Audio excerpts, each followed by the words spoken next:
ವೇದಿಕೆ ಮೇಲೆ ಇರುವಂತಹ ಎಲ್ಲ ಗಣ್ಯರೇ, ಹಿರಿಯರೇ ಕಿರಿಯರೇ,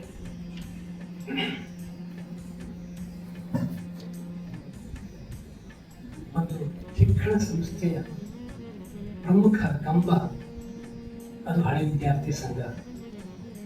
ಇದು ಸಂಪೂರ್ಣ ಜವಾಬ್ದಾರಿಯನ್ನು ಹೊರಬೇಕಾಗತ್ತೆ, ಹೊರತಾನೆ ಇರಬೇಕಾಗತ್ತೆ. ಶಿಕ್ಷಣ ಸಂಸ್ಥೆಗಳು, ನಾವೀಗ ಪರಮ ಪೂಜ್ಯರೊಟ್ಟಿಗೆ ದೇಶಾದ್ಯಂತ ತಿರುಗುವಾಗ ಬೇರೆ ಬೇರೆ ಶಿಕ್ಷಣ ಸಂಸ್ಥೆಗಳು ನೋಡಿದಾಗ ಕೆಲವು ಸಂಸ್ಥೆಗಳಲ್ಲಿ ಶಿಕ್ಷಣ ಹಳೆ ವಿದ್ಯಾರ್ಥಿ ಸಂಘ ತುಂಬ ಸುಂದರವಾಗಿದೆ, ತುಂಬ ಕ್ರಿಯೇಟಿವ್ ಆಗಿದೆ. ಈ ಹಳೆ ವಿದ್ಯಾರ್ಥಿ ಸಂಘ ಒಂದು ರೀತಿ ಹೊರಗಿನ ಕಣ್ಣು ಶಿಕ್ಷಣ ಸಂಸ್ಥೆಗೆ. ಸಂಸ್ಥೆ ಯಾವ ನಿಟ್ಟಿನಲ್ಲಿ ಹೋಗ್ತಾ ಇದೆ, ಅದು ಹೇಗೆ ಹೋಗಬೇಕು ಏನೋ ಕಲಿಸಿರ್ತದೆ ಹಳೆ ವಿದ್ಯಾರ್ಥಿಗಳಿಗೆ. ಅದಕ್ಕೆ ಪೂರಕವಾಗಿ ಮಾರ್ಗದರ್ಶನವೂ ಮಾಡಬೇಕಾಗುತ್ತೆ. ಹಾಗೆ ಮಾಡಿದಾಗ ಒಂದು ಶಿಕ್ಷಣ ಸಂಸ್ಥೆ ಸಮಗ್ರವಾಗಿ ಬೆಳೆಯುತ್ತೆ ಅಂತ ನನ್ನ ಕಲ್ಪನೆ. ಆ ನಿಟ್ಟಿನಲ್ಲಿ ಮೊನ್ನೆ ತಾನೇ ನಾನು ವಿವೇಕ ಶಿಕ್ಷಣ ಸಂಸ್ಥೆಗೆ ಹೋಗಿದ್ದೆ. ಒಂದು ವರ್ಷದಲ್ಲಿ ಒಂದು ಆಕ್ಟಿವಿಟೀಸ್ಗೆ ಹಳೆ ವಿದ್ಯಾರ್ಥಿ ಸಂಘದವರು 7 ಕೋಟಿ ರೂಪಾಯಿ ಕೊಟ್ಟು ಆಕ್ಟಿವಿಟೀಸ್ ಮಾಡಿ 3-4 ಕೋಟಿ ರೂಪಾಯಿ ಉಳಿಸಿದ್ದಾರೆ ಒಂದು ಶಿಕ್ಷಣ ಸಂಸ್ಥೆಗೆ. ಅಂದ್ರೆ ಅದು ಅವ್ರು ಹೇಳ್ತಾರೆ, ಪ್ರಿನ್ಸಿಪಾಲ್, ನಾನು ಯಾರನ್ನು ಪ್ರಾರ್ಥನೆ ಮಾಡಿಲ್ಲ, ವಾಟ್ಸಪ್ ಅಲ್ಲಿ ಕಳಿಸಿದಷ್ಟೇ ನನಗೆ ಹಣದ ಹೊಳೆ ಹರಿಯಿತು ಅಂತ ಅಲ್ಲಿಯ ಪ್ರಾಂಶುಪಾಲರು ನಾವು ಹೇಳ್ತಾರೆ. ಯಾಕಂದ್ರೆ ನಾನು ಹಣಕ್ಕಾಗಿ ಮಾತ್ರ ಹೇಳ್ತಾ ಇಲ್ಲ. ಇವತ್ತು ಶಿಕ್ಷಣ ಸಂಸ್ಥೆಗಳಲ್ಲಿ ತಮ್ಗೆ ಗೊತ್ತಿದ್ದ ಹಾಗೆ ಈಗ ಸೈನ್ಸ್ ಸಂಪೂರ್ಣ ಬಿದ್ದು ಹೋಗ್ತಾ ಇದೆ. ಹೇಗಾದ್ರೂ ಎತ್ತಬೇಕು. ಗುರುಗಳಿಗೆ ದೊಡ್ಡ ಸಮಸ್ಯೆ ಅಂದ್ರೆ ನಮ್ಮ ಎಲ್ಲ ಶಿಕ್ಷಣ ಸಂಸ್ಥೆಗಳಲ್ಲಿ ಅಧ್ಯಾಪಕರ ನೇಮಕ ಮಾಡುವಾಗ 50% ಕ್ವಾಲಿಫೈಡ್ ಟೀಚರ್ಸ್ ಬರ್ತಾ ಇಲ್ಲ, 50% ಇರೋದಿಲ್ಲ.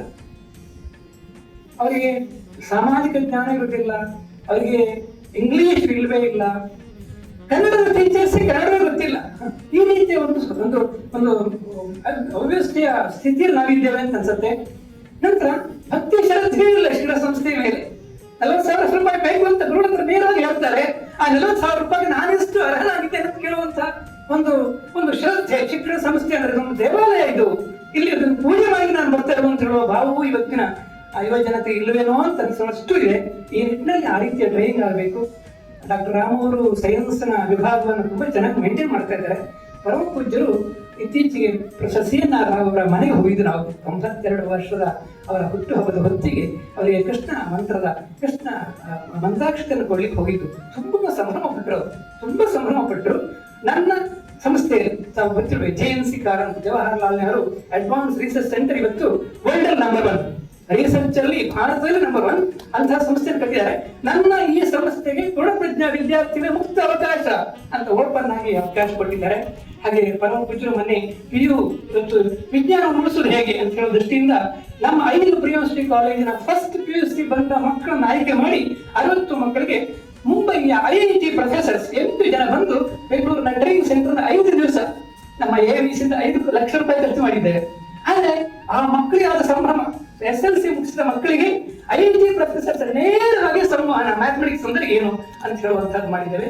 ಈಗ ನಾಡ್ತಾನೆ ಗುರುಗಳ ನಿರ್ದೇಶನದಂತೆ ನಮ್ಮ ಫಸ್ಟ್ PUC ಮಕ್ಕಳಿಗೆ ಅಂದ್ರೆ ಸೈನ್ಸ್ ಅನ್ನು ಉಳಿಸೋದು ಹೇಗೆ, ಬೆಳೆಸೋದು ಹೇಗೆ ಅಂತ ಹೇಳಿ ಟೀಚರ್ಸ್ ಮಾಡಬೇಕು. Basic science, basic art, English professors ಇಲ್ಲ, ಇಂಗ್ಲಿಷೇ ಇಲ್ಲ, ಆ ರೀತಿ ಆಗಿದೆ. ಆ ನಿಟ್ಟಿನಲ್ಲಿ ಈಗ ದೇಶದಲ್ಲಿರುವಂತಹ ಬೆಂಗಳೂರಲ್ಲಿರುವಂತಹ 4-5 ಸಂಸ್ಥೆ, Raman institute, JNC car, IISc, planetarium, ನಮ್ಮ ರಿಸರ್ಚ್ ಇನ್ಸ್ಟಿಟ್ಯೂಟ್, ನಮ್ಮ ಗುಣಪ್ರಜ್ಞಾ ರಿಸರ್ಚ್ ಇನ್ಸ್ಟಿಟ್ಯೂಟ್ ಅದು ಬಿದ್ದು ಇದೆಯಲ್ಲ, ಇದಿಷ್ಟು ಇನ್ಸ್ಟಿಟ್ಯೂಷನ್ ತೋರಿಸುವಂತ ಕೆಲಸ ನಾನು ಈ ಆಗಸ್ಟ್ 10ಗೆ ಮಾಡ್ತಾ ಇದ್ದೇವೆ. ಪುನಃ 60 ಮಕ್ಕಳಿಗೆ.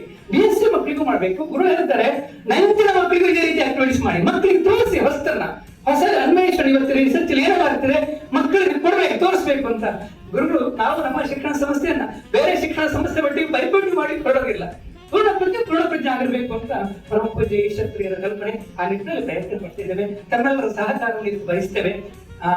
ಪೂರ್ಣಪ್ರಜ್ಞಾ ಕಾಲೇಜಿನ ಆ ಒಂದು ಮೆರೆದಂತಹ ಕಾಲೇಜಿನ ಒಂದು ಸಂಸ್ಕೃತಿಯನ್ನ ನೀವೆಲ್ಲ ಎತ್ತಿ ಹಿಡಿದು ಹಳೆ ವಿದ್ಯಾರ್ಥಿಗಳಿಗೆ ಗೊತ್ತಿದೆ ಹೇಗೆ ನಡೀಬೇಕು ಅಂತ. ಆ ರೀತಿಯಲ್ಲಿ ಸಹಕಾರ ಮಾಡಿ ಅಂತ ಪ್ರಾರ್ಥಿಸ್ತಾ ಎಲ್ಲರಿಗೂ ನಮಸ್ಕಾರ ಹೇಳ್ತಾ ನಾನು ಮಾತಾಡ್ತೇನೆ.